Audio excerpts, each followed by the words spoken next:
Hello friends, जय जगन्नाथ। आपको आम यूट्यूब चैनल को पुणी थे स्वागत।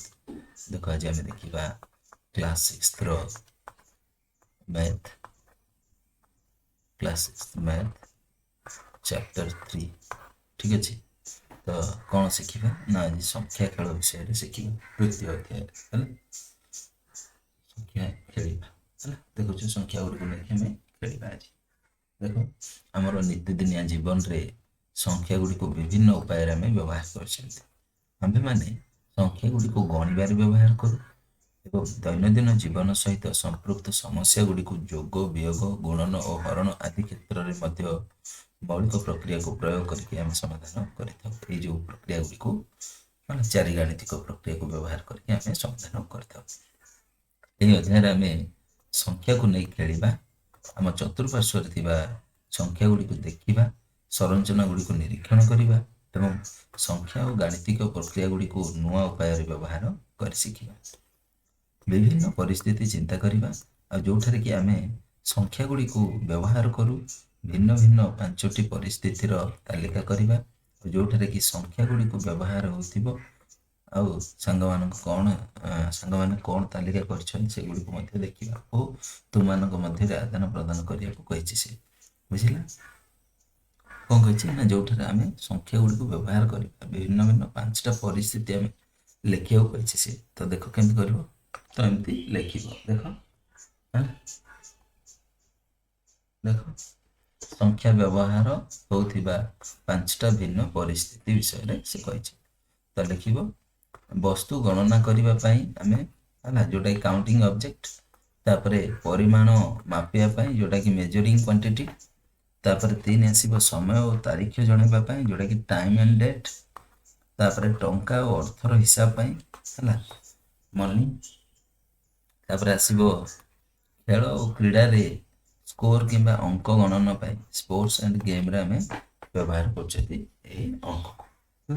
बुझीगला निश्चित बर्तमान आम देखा बर्तमान संख्या आमको अनेक किछि कही थाए संख्या आमको कौन कौन कही थाए यही संख्या गुड़िक आमको कौन कहते देख एक पार्क रे किछि पिला गोटे धाड़ी ठिया होछि प्रत्येक गोटे संख्या कहते प्रत्येक गोटे संख्या कहते देख ये 0 कहला ये 2 ये 1 ये 1 ये 0 एट 2 एट 1 एट 0 प्रत्येक गोटे गोटे अंक कहते तो एवं यही संख्या गुड़िकर अर्थ कौन बोली तुम्हें चिंता करुच वर्तमान पिला माने सेमानंक मध्यरे पुनः सजेई हेले एवं सेमानकर सज्जीकरण अनुसार प्रत्येक पुणी गोटे गोटे संख्या कहले तो देख कही से संख्या गुड़िक कौन सूचाऊँ तुम्हें जापार कि देख 1 0 पुणी आउ थे सजे हेले ए अनुसार तो जदि गोटे पिला पाखरे केवल गोटे डेंगा पिला थाए देख गोटे बांग्रा पिला पाखरे गोटे डेंगा पिला रोचे है गेड़ा पिला पाखरे तो तेरे पिलाटी कह 1 पिलाटी कह 1 जदि गोटे पिलार उभय पार्श्व डेंगा पिला था तेरे पिलाटी कह 2 ये डेंगा पिला अच्छी देख आर पाखे अच्छी डेंगा पिलाटी तो ये कह 2 है यदि गोटे पिलार उभय पार्श्व कम उच्चता विशिष्ट पिला था तेरे पिलाटी कह 0 देख उभय पाखे देख उभय पाखे माने एपटे भी गेड़ा पिला अच्छी एपटे भी गेड़ा पिला अच्छी तो ये कह 0 बुझीगला अर्थात प्रत्येक पिला ता पाखरे थिबा डेंगा और गेड़ा पिला आधार में संख्या कह देख ये 0 कहीं कह ये गेड़ा पिला अच्छी ये भी गेड़ा पिला अच्छी तेणुक ये कह 0 पुणी ये किंतु ना ये गोटे गेड़ा पिला अच्छी तेणुक ये 0 कह एपटे भी गोटे गेड़ा पिला थी पारे बुझे कि नहीं तो देख तो उभय कथा देला कौन निम्न प्रश्न गुड़िकर उत्तर करने चेष्टा कर तुम युक्ति उपस्थापन करने तो देख ये प्रथम पिला माने सेमानक मध्य पुनर्बार सजय हो पारे कि जेपरी शेष में छिड़ा होइथिबा पिला 2 कह शेष छिड़ा होइथिबा पिला कौन कह 2 कह देख केन छाजो तो उत्तर लिखिबो एक नंबर ना शेषରେ ଠିଆ ହୋଇଥିବା ପିଲାର କେବଳ ଗୋଟିଏ ପଡ଼ୋଶୀ ଥାଏ ତେଣୁକରି ସେ ଦୁଇ କହିପାରିବ ନାହିଁ। ଏକ ନମ୍ବର ପ୍ରଶ୍ନର ଉତ୍ତର ହେଲା। ତାପରେ 2 ନମ୍ବରକୁ ଯିବା। ତାପରେ 2 ନମ୍ବର ପ୍ରଶ୍ନ କହୁଛି ଯେ ଆମେ ପିଲାମାନଙ୍କୁ ଗୋଟିଏ ଧାଡ଼ିରେ ସଜେଇ ପାରିବା କି ଯେପରି ସମସ୍ତେ ଶୂନ କହିବେ ହେଲା। ଦେଖ କେମିତି ସଜେଇବା। ତ ଉତ୍ତରରେ ଲେଖିବ ହଁ ସମସ୍ତ ପିଲାଙ୍କୁ ସମାନ ଉଚ୍ଚତାରେ ଗୋଟିଏ ଧାଡ଼ିରେ ଆମେ ଠିଆ କରାଯାଇ ପାରିବ ବା ଆମେ କରିପାରିବା ହେଲା। ତାପରେ ଦେଖ ନେକ୍ସଟ 3 ନମ୍ବର ପ୍ରଶ୍ନ। 3 ନମ୍ବର ପ୍ରଶ୍ନ ତମ ପାଇଁ ରହିବ ଯେ ପରସ୍ପର ପାଖାପାଖି ଛିଡ଼ା ହୋଇଥିବା 2 ଜଣ ପିଲା ସମାନ ସଂଖ୍ୟା କହିପାରିବେ କି? ତ ହଁ ଏଇଟା ବି ହଁ ଠିକ କହିପାରିବେ। ତ ଉତ୍ତରରେ ଲେଖିବ ହଁ ହେଲା। ପାଖାପାଖି ଠିଆ ହୋଇଥିବା 2 ଜଣ ପିଲା ଉଭୟ ଏକ କହିପାରିବେ। ଉଭୟ କ'ଣ କହିପାରିବେ? ଏକ ବୋଲି କହିପାରିବେ। ନେକ୍ସଟ ଯିବା 4 ନମ୍ବରକୁ। ତ ଦେଖ ତାପରେ 4 ନମ୍ବର ଦେଖ ସେ ଦେଲା ଗୋଟିଏ ଦଳରେ 5 ଜଣ ପିଲା ଅଛନ୍ତି ଯେଉଁଥିରେ କି ସମସ୍ତଙ୍କର ଉଚ୍ଚତା ଅଲଗା ଅଲଗା। ସେମାନଙ୍କ ମଧ୍ୟରୁ 4 ଜଣ କହୁଥିବେ 1 ଏବଂ ଶେଷ ଜଣକ କହୁଥିବ 0 ଏଭଳି ଛିଡ଼ା ହୋଇପାରିବେ କି? ହଁ କି ନା ପଚାରିଛି। ତ ଦେଖ ଏଇଟା ହଁ ହେଇପାରିବେ। ତ ଲେଖିବ ହଁ ପିଲାମାନଙ୍କୁ ସେମାନଙ୍କ ଉଚ୍ଚତାର କ୍ରମବର୍ଦ୍ଧମାନ ଅନୁସାରେ ବା ଛୋଟ ସାନରୁ ବଡ଼ ଅନୁସାରେ ଆମେ ଠିଆ କଲେ ଏହା ସମ୍ଭବ ହେଇପାରିବ। ଦେଖ କେମିତି କରିବ। ଏଇଟା 3 ଏଇଟା ଯାହାର 3 ଏମିତି ସଜେଇ ପାରିବ ହେଲା। ଦେଖିପାରୁଛ ଚିତ୍ର 0 ତାପରେ 2 ତାପରେ 1 ମଝିରେ 2 ଜଣ ରହିପାରିବେ ହେଲା। ଏଇଟା 4ଟା କହିଥିଲା ସାନରୁ ବଡ଼ ସଜେଇବା ପାଇଁ। 4ର ସାନରୁ ବଡ଼ ସଜା ହେଇଛି। ଦେଖ ଏଇଟା ଫାଷ୍ଟ 1 ତାପରେ 1 ତାପରେ 0 ହେଲା। ଯେ ବଡ଼ ତାକୁ 0 ଲେଖିବେ। ତ ଏମିତି ସଜେଇବା ସାନରୁ ବଡ଼ ଆକାରରେ। ତାପରେ ଦେଖ 5 ଏହି 5 ଜଣିଆ ଦଳ ପାଇଁ 1-1-1 କ୍ରମଟି ସମ୍ଭବ ହୋଇପାରିବ କି? ଏଇଟା ହେଇପାରିବ କି କେବେ? ଏଇଟା ହେଇପାରିବ କି ନାହିଁ ଦେଖ ଏଇଟା ଲେଖିବ ସମ୍ଭବ ହେଇପାରିବ ନାହିଁ ହେଲା। ନା ଏହା ସମ୍ଭବ ନୁହେଁ କାରଣ ଶେଷରେ ଠିଆ ହୋଇଥିବା ପିଲା ତାଠାରୁ ଅଧିକ ଉଚ୍ଚ ପଡ଼ୋଶୀ ନଥାଏ ହେଲା। ସେଇଥିପାଇଁ କ'ଣ ହୁଏ ନା ସେ 1 କହିପାରିବ ନାହିଁ ହେଲା। କାରଣ ଯେଉଁ ଲାଷ୍ଟକୁ ଯିଏ ଥିବ ତାର ସାଇଡ୍କି ଯିଏ ଥିବ ତାଠାରୁ ଅଧିକ ଉଚ୍ଚତା ପଡ଼ୋଶୀ ଆଉ ରହିବ ନାହିଁ ତେଣୁକରି ସେ 1 କହିପାରିବ ନାହିଁ। ତାପରେ 6 ନମ୍ବରକୁ ଯିବା। 6 ନମ୍ବର କହିଲା ତମକୁ ଦେଖ 0-1-2-1-0 କ୍ରମଟି ସମ୍ଭବ ହେବ କି? କାହିଁକି ନା କାହିଁକି ନୁହେଁ କହିଛି। 0 ତାପରେ 1 ତାପରେ 2 ତାପରେ 1 ତାପରେ 0 এই କ୍ରମଟି ହେବ କି? ତ ଲେଖିବ ହଁ। କ'ଣ ଲେଖିବ ନା ହଁ ଏହା ସମ୍ଭବ। ସବୁଠାରୁ ଛୋଟ ପିଲାକୁ ମଝିରେ ଠିଆ କରିବା ଏବଂ ମଝିରୁ 2 ପାର୍ଶ୍ୱକୁ ଯିବା ସହିତ ହେଲା ଉଚ୍ଚତା ବଢ଼ିବା ଭଳି ଅନ୍ୟ ପିଲାମାନଙ୍କୁ ସଜେଇ ଦେବା ହେଲା। ତ ହେଇଯିବ ହେଲା। ନେକ୍ସଟ ଯିବା। ତାପରେ 7 ନମ୍ବର ତମମାନଙ୍କ ପାଇଁ ରହିବ ଯେ ତୁମେ କିପରି 5 ଜଣ ପିଲାଙ୍କୁ ପୁନର୍ବାର ସଜେଇବ ଯେପରିକି ସର୍ବାଧିକ ସଂଖ୍ୟକ ପିଲା 2 କହିବେ। ଦେଖ କେମିତି ସଜେଇବ। ଏଇଟା 6 ନମ୍ବର ଏମିତି ସଜେଇ ଦେବ ହେଲା। 6 ନମ୍ବର ତାପରେ 7 ନମ୍ବର ଦେଖ କେମିତି ସଜେଇବ। ଦେଖ 7 ନମ୍ବର କ'ଣ କରିବ ନା ଉଚ୍ଚ ଓ ଛୋଟ ପିଲାମାନଙ୍କୁ ପାଳି କ୍ରମେ ଗୋଟିଏ ଉଚ୍ଚ ଗୋଟିଏ ଛୋଟ ଏମିତି ଠିଆ କରିବ ହେଲା। ଦେଖ କେମିତି ଚିତ୍ର ଦେଇଦେଉଛି ହେଲା। ଗୋଟେ ଉଚ୍ଚ ଆଉ ଗୋଟେ ଛୋଟ, ଗୋଟେ ଉଚ୍ଚ ଗୋଟେ ଛୋଟ, ଗୋଟେ ଉଚ୍ଚ ଗୋଟେ ଛୋଟ ଏ ଆକାରରେ ସଜେଇବ। ଏଇଟା 7 ନମ୍ବର ହେଲା। ତାପରେ ନେକ୍ସଟ ଦେଖ ସେ ଦେଇଛି ଆମର ବୃହତ୍ତମ ସଂଖ୍ୟା ବିଶିଷ୍ଟ କୋଠରୀ ବା ସୁପର ସେଲ୍ ତିଆରି କରିବା ପାଇଁ ନିମ୍ନରେ ଦିଆଯାଇଥିବା ସାରଣୀରେ ସଂଖ୍ୟା ଗୁଡ଼ିକୁ ଲକ୍ଷ୍ୟ କର। କିଛି ସଂଖ୍ୟାର କୋଠରୀକୁ କାହିଁକି ରଙ୍ଗୀନ କରାଯାଇଛି ଆଲୋଚନା କରିବାକୁ କହିଛି। ତ ଦେଖ ଏଇଟା 43 ତାପରେ 79 ତାପରେ 75 63 10 ତାପରେ 29 28 ଏମିତି କରିକି ଦେଖ ଏଇ ଘର ଯାକୁ ସବୁ ରଙ୍ଗୀନ କରାହେଇଛି।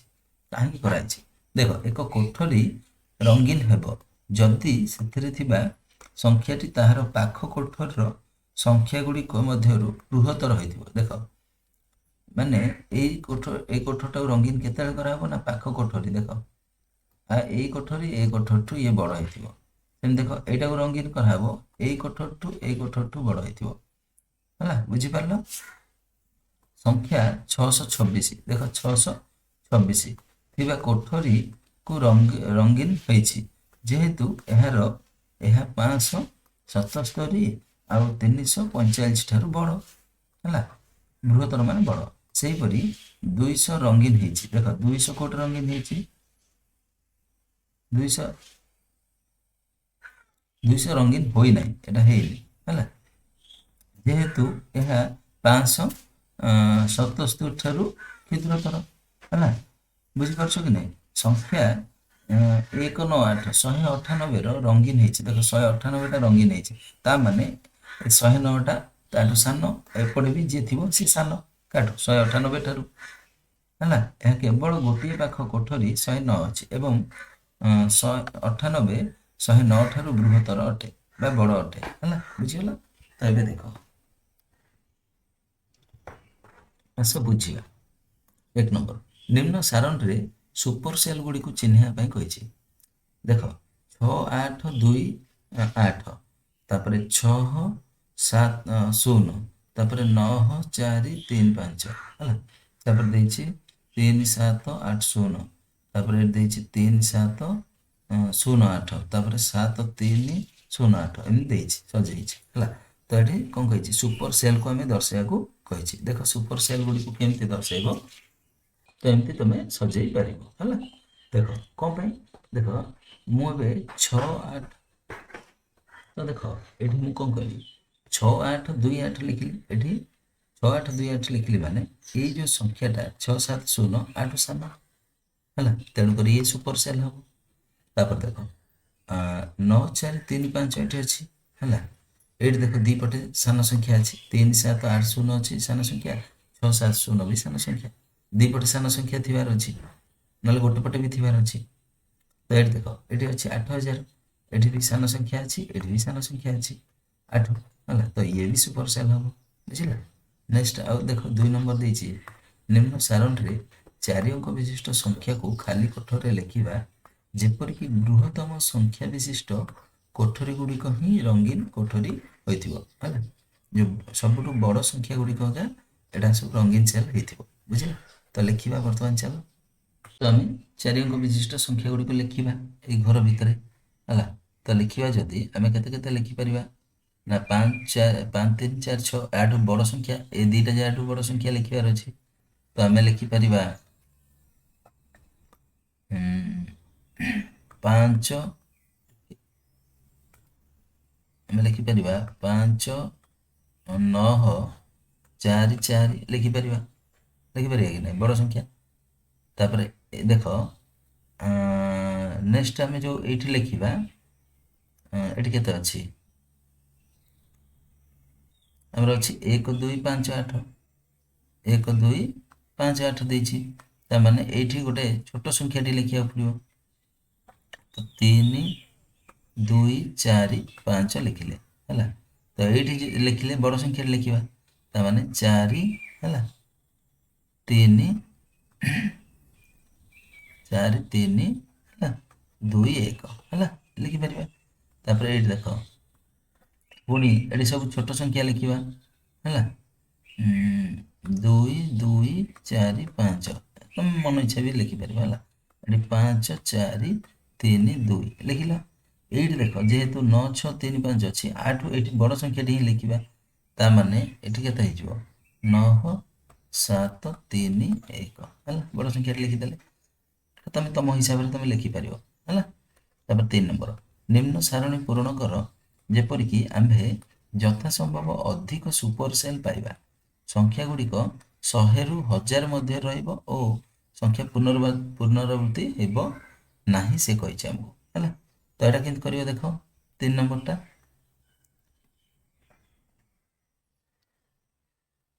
1000 ମଧ୍ୟରେ ରହିବ 1000ରୁ ପୁନରାବୃତ୍ତି ହେବନି ସଂଖ୍ୟା ପୁନରାବୃତ୍ତି ମାନେ ବାରମ୍ବାର ଆସିବନି ହେଲା ତ ଆମେ ଲେଖିବା ଏଠି ଲେଖିବା 980 ହେଲା 760 ହେଲା 870 ହେଲା ଦେନ୍ ରହିବ ତମର 240 ତାପରେ ରହିବ ତମର 780 ହେଲା ତାପରେ ରହିବ 570 ତାପରେ ରହିବ 850 ତାପରେ ରହିବ 470 ତାପରେ ରହିବ ତମର 670 ହେଲା ଏଟା ରଙ୍ଗୀନ କରିବା ବର୍ତ୍ତମାନ ଏମିତି ରଙ୍ଗୀନ କରିକି ଆକୁ ସଜେଇ ଦବ ବୁଝିହେଲା ଦେଖ ମୁଁ ରଙ୍ଗୀନ ଯେମିତି କରିଛି ସେମିତି କରିବ ହେଲା ତାପରେ ଦେଖ 4 ନମ୍ବର ଦେଖ 4 ନମ୍ବର ଦେଲା 9 ଗୋଟି ସଂଖ୍ୟା ମଧ୍ୟରୁ ଉପର ସାରଣୀରେ କେତୋଟି ସୁପର ସେଲ୍ ଅଛି ଦେଖ 9 ଗୋଟି 3 3 6 3 9ଟା 9 ଗୋଟି ଯେଉଁ ସଂଖ୍ୟା ମଧ୍ୟରୁ ଉପର ସାରଣୀରେ କେତେଟା ସୁपर ସେଲ୍ ଅଛି? କେତେଟା ଅଛି? 1 2 ଇଏ ନୁହଁ, ଏଟା ନୁହଁ, ଏଟା ନୁହଁ ହେଲା। 1 ଏଟା କେତେ ଥିଲା? 240 ଥିଲା ନା? 240 ଥିଲା, ହଁ। ଇଏ ନୁହଁ, କେତେଟା ଅଛି? 1 2 3 4 5ଟା। ତ କେତେଟା ଅଛି ସୁपर ସେଲ୍? 5ଟି ଅଛି, 5ଟି ଅଛି। ବୁଝିପାରିଲ?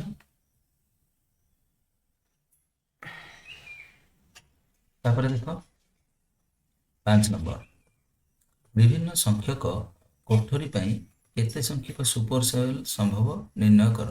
ତୁମେ କୌଣସି ସଂରଚନା ଲକ୍ଷ୍ୟ କରୁଛ କି?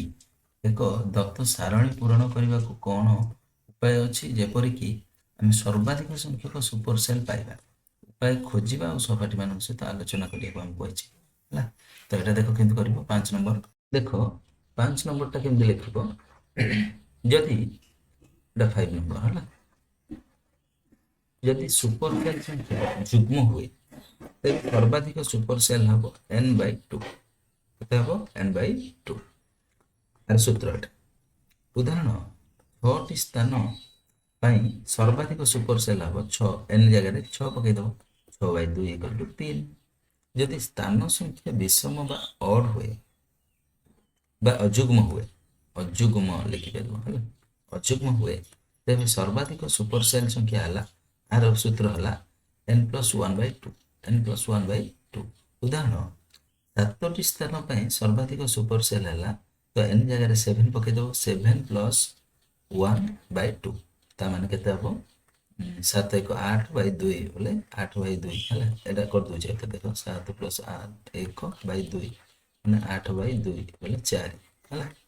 ବୁଝିଲେ କି ନାହିଁ? 4 ଆସିବ। ବୁଝିପାରିଲ? ନେକ୍ସଟ ଯିବା। ତ ଏଇଟା ହେଲା ଗୋଟେ ସୁପର ସେଲ୍ ସଂଖ୍ୟା 4ଟା ହେଲା। ଦେଖ 5 ନମ୍ବରରେ ପଚାରିଥିଲେ ସର୍ବାଧିକ ସୁପର ସେଲ୍ ଆଣିବା ପାଇଁ କୌଶଳ କ'ଣ ଅଛି? ପ୍ରଥମ ସ୍ଥାନକୁ ସୁପର ସେଲ୍ କରି ଆରମ୍ଭ କରିବା, ପରେ ଅବଶିଷ୍ଟ ସ୍ଥାନ ଗୁଡ଼ିକୁ ଗୋଟିଏ ଛାଡ଼ିକି ଗୋଟିଏ ପୂରଣ କଲେ ସର୍ବାଧିକ ସଂଖ୍ୟକ ସୁପର ସେଲ୍ ଆମେ ପାଇପାରିବା ହେଲା। ଗୋଟେ ବଡ଼ ଗୋଟେ ସାନ ଏମିତି ସଜେଇକିରି ଆମେ ରଖିଲେ ସୁପର ସେଲ୍ ବେଶୀ ପାଇପାରିବା ହେଲା। ତାପରେ 6 ନମ୍ବର ଯିବା। 6 ନମ୍ବର ତମମାନଙ୍କ ପାଇଁ ଦେଇଛି, ଦେଖ ପୁନରାବୃତ୍ତି ବିନା ତୁମେ ଏକ ସାରଣୀ ପୂରଣ କରିପାରିବ କି, ଯେପରିକି ସେଥିରେ କୌଣସି ସୁପର ସେଲ୍ ନଥିବ? କାହିଁକି ଆଉ କାହିଁକି ନୁହେଁ? ସୁପର ସେଲ୍ ନଥାଇକି ଅଛି କି? କୋଉଟା ହେଲେ ବଡ଼ ସାନ ତ ହବ ଗା, ତ ଗୋଟେ ନିହାତି ସୁପର ସେଲ୍ ଆସିବ ହିଁ ଆସିବ ହେଲା। ଦି ପଟେ ଯାହା ଉଭୟ ନହେଲେ ବି ଗୋଟେ ପଟେ ତ ଆମର ନିହାତି ଗୋଟେ ସାନ ସଂଖ୍ୟା ଆସିବ, ତ ସୁପର ସେଲ୍ ହବ ହିଁ ହବ ହେଲା। ସେ କହିଛି ଯଦି ପୁନରାବୃତ୍ତି କରିବନି ହେଲା, ତୁମେ ଗୋଟେ ସାରଣୀ କରିବ ଆଉ ଯୋଉଟାକି କୌଣସି ସୁପର ସେଲ୍ ନଥିବ, ସୁପର ସେଲ୍ ରହିବ ହେଲା, କାହିଁ ଏଟା ସମ୍ଭବ ହବନି, ତ ନା ଲେଖିବ। 6 ନମ୍ବର ଉତ୍ତର ତମେ ଲେଖିବ ଯେ ନା, ଏହା ସମ୍ଭବ ନୁହେଁ, କାରଣ ସମସ୍ତ ସଂଖ୍ୟା ସମାନ ନଥିବେ। ନିଶ୍ଚୟ ଅତି କମରେ ଗୋଟିଏ ସଂଖ୍ୟା ତାର ପଡ଼ୋଶୀ ସଂଖ୍ୟାଠାରୁ ବଡ଼ ହେବ। ତେଣୁ ଅତି କମରେ ଗୋଟିଏ ସୁପର ସେଲ୍ ନିଶ୍ଚିତ ଭାବରେ ରହିବ ହେଲା। ତେଣୁକରି ରହିବ ଏଟା ହେଲା। ସେ କହୁଛି ଟୋଟାଲ ସୁପର ସେଲ୍ ନଥିବ କୁହ ବୋଲି, ତ ହବ ନାହିଁ, ସେଟା ସମ୍ଭବ ନୁହଁ। ତାପରେ 7 ନମ୍ବର ଯିବା। 7 ନମ୍ବର ଦେଖ ଦେଲା, ଏକ ସାରଣୀରେ ଯେଉଁ କୋଠରୀରେ ସବୁଠାରୁ ବୃହତ୍ତମ ସଂଖ୍ୟା ଥିବ ତାହା ସର୍ବଦା ଏକ ସୁପର ସେଲ୍ ହୋଇପାରିବ କି? କାହିଁକି ବା କାହିଁକି ନୁହେଁ ପଚାରିଛି। ସେ କହିଛି କ'ଣ, ଗୋଟେ ସାରଣୀରେ ଯେକୌଣସି ଯେଉଁ କୋଠରୀରେ ସବୁଠୁ ବୃହତ୍ତର ସଂଖ୍ୟା ଥିବ ହେଲା, ତାହା ସର୍ବଦା ଏକ ସୁପର ସେଲ୍ ହେବ। ସେମିତି ହେଇପାରେ ହେଲା, ହେଇପାରେ ମଧ୍ୟ। ଦେଖ ତ ଏଟା ଲେଖିବ, ହଁ, ସବୁଠାରୁ ବଡ଼ ସଂଖ୍ୟା ଥିବା ସ୍ଥାନ ସବୁବେଳେ କ'ଣ ଗୋଟେ ସୁପର ସେଲ୍ ହେବ, କାରଣ ସେହି ସଂଖ୍ୟା ତାର ସମସ୍ତ ପଡ଼ୋଶୀ ସ୍ଥାନର ସଂଖ୍ୟାଠୁ ଟିକେ ବଡ଼ ହେବ। ତାପରେ ସେକେଣ୍ଡଟା ଦେଇଛି ନା, ସବୁଠାରୁ ଛୋଟ ସଂଖ୍ୟା ଥିବା ସ୍ଥାନ ସୁପର ସେଲ୍ ହୋଇପାରିବ ନାହିଁ ହେଲା। ସବୁଠୁ ସାନ ଥିବ ଯୋଉଟା, କାରଣ ତାର ଅତି କମରେ ଗୋଟେ ପଡ଼ୋଶୀ ସ୍ଥାନରେ ତାଠାରୁ ବଡ଼ ସଂଖ୍ୟା ଥିବ। ବୁଝିପାରିଲ? ଦିଟା ଜିନିଷ ଦେଇଥିଲା, ଦିଟା ଯାହା ଲେଖିଲେ ହେଲା। ତାପରେ 8 ନମ୍ବର, ଏକ ସାରଣୀ ପୂରଣ କରିବା ଯେପରିକି ଦ୍ୱିତୀୟ ବୃହତ୍ତମ ସଂଖ୍ୟାଟା ଥିବା କୋଠରୀ ଆମର ସୁପର ସେଲ୍ ହବନି। ଦେଖ ଏମିତି କରିବ ହେଲା। ଦେଖ ଦ୍ୱିତୀୟ ବୃହତ୍ତମ କୋଉଟା? ଏଇଟା ସୁପର ସେଲ୍ ହବ ନାହିଁ। ଏଠି ସେମିତି କୋଉଟା ଦ୍ୱିତୀୟ ବୃହତ୍ତମ 730, ଏଟା ହବ ନାହିଁ। ବୁଝିଗଲା? ତାପରେ 9 ନମ୍ବର ଦେଖ, ଏକ ସାରଣୀ ପୂରଣ କର, ଏଟା 8 ନମ୍ବର। 8 ନମ୍ବର। ତାପରେ 9 ନମ୍ବର ଦେଖ, ଏକ ସାରଣୀ ପୂରଣ କର ଯେପରି ଦ୍ୱିତୀୟ ବୃହତ୍ତମ ସଂଖ୍ୟା ଥିବା କୋଠରୀ ସୁପରସେଲ୍ ହୋଇନଥିବ କିନ୍ତୁ ଦ୍ୱିତୀୟ କ୍ଷୁଦ୍ରତମ ସଂଖ୍ୟାଟା ଗୋଟେ ସୁପରସେଲ୍ ହୋଇଥିବ। ଏହା ସମ୍ଭବ କି? ତ ଏଇଟା ଏମିତି ଚିତ୍ର କରିବ। ତ ହଁ, ଏହା ସମ୍ଭବ ଲେଖିକି ଏଭଳିଆ ଚିତ୍ର କରିବ। ଏଇଟା ଏ ଚିତ୍ରଟା କରିବ, ଏହା ସମ୍ଭବ ଲେଖିବ, ଏ ଉପରେ ଲେଖିବ ହଁ ଏହା ସମ୍ଭବ। ଏଇଟା 9 ନମ୍ବର। ଏହା ସମ୍ଭବ କରିକି ଏମିତି ଚିତ୍ର କରିବ ହେଲା, ବୁଝିପାରିଲ? ତାପରେ 10 ନମ୍ବର, ଏହି ଧନ୍ଦା ପରି ଆଉ କିଛି ଧନ୍ଦା ତିଆରି କର, ସାଙ୍ଗମାନଙ୍କୁ ଏହା ଉତ୍ତର ପଚାରି ବୁଝିବ। ଏଇଟା ନିଜେ ତମେ କରିବ, ଏଇଟା ନିଜ ପାଇଁ ଦେଇଛି ଏଇଟା ହେଲା। ତମେ ଏଇଟା ନିଜେ କରିବ, ନିଜେ କରିକି ଏଟାକୁ ନିୟମ ଅନୁସାରେ କରିବ ହେଲା।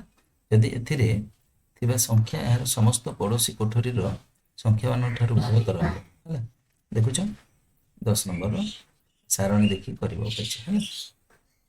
ତମେ ନିଜେ ଗୋଟେ ତିଆରି କରିବ ଏଟା ହେଲା। ତାପରେ ଏଠି ସାରଣୀ ଗୋଟେ ଦେଇ ଦେଖ,